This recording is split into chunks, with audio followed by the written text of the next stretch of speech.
புத்தூர் ஜெகதீசன்.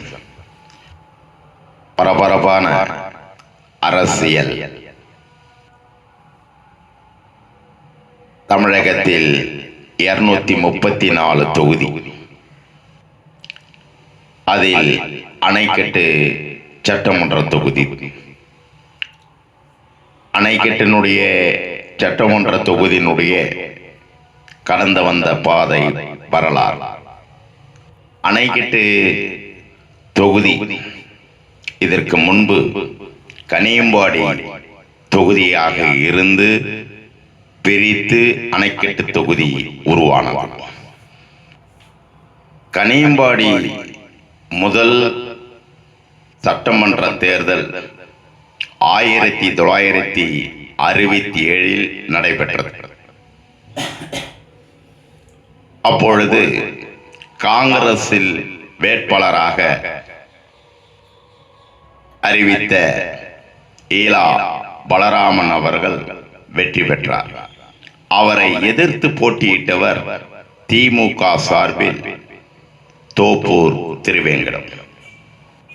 அடுத்த தேர்தல் சட்டமன்ற தேர்தல் கனியம்பாடிக்கு 1971 திமுக சார்பில் போட்டியிட்ட தோல்வி அடைந்த அதே தோப்பூர் திருவேங்கடம் வெற்றி பெறுகிறார். காங்கிரஸில் போட்டியிட்டு சென்ற முறை வெற்றி பெற்ற ஈலா பலராமன் தோல்வி அடைகிறார். அதன்பின் கனியம்பாடியிலிருந்து தொகுதி வரவேற்கப்பட்டு பிரிக்கப்படுகின்ற பொழுது அணைக்கட்டு சட்டமன்ற தொகுதியாக அறிவிக்கப்படுகிறது.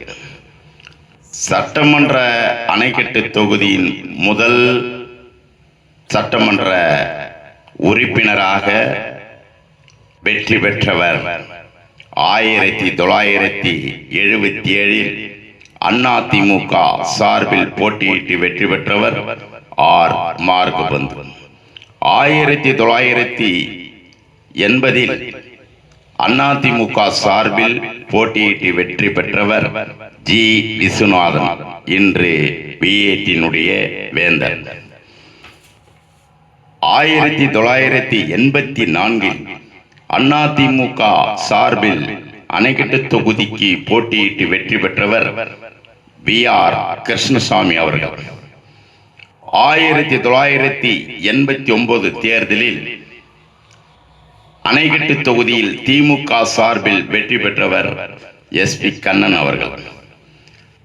1991 தேர்தலில் அணைக்கட்டு தொகுதியினுடைய சட்டமன்ற தேர்தலிலே வெற்றி பெற்றவர் அனைத்திந்திய அண்ணா திமுக சார்பில் போட்டியிட்டு வெற்றி பெற்ற கே.